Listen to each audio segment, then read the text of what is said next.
Hi, it's Kelly with the product team.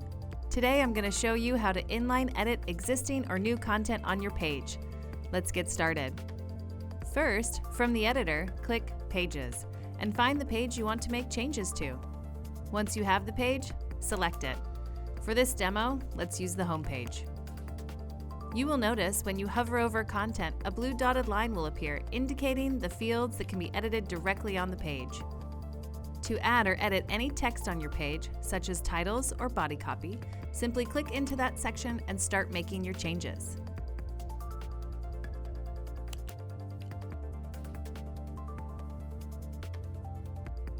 You can make your copy bold, italic, add a text link, or change the color, just to name a few options.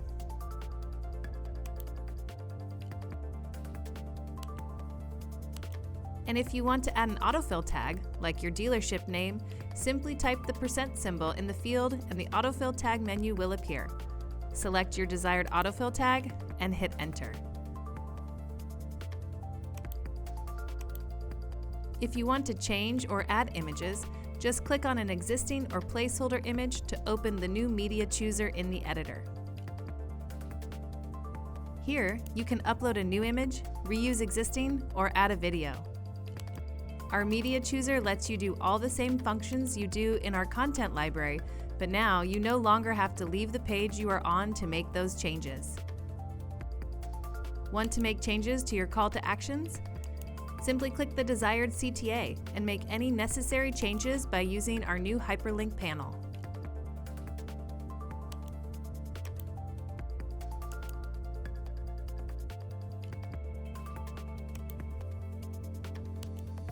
Remember to save as you go while editing your page.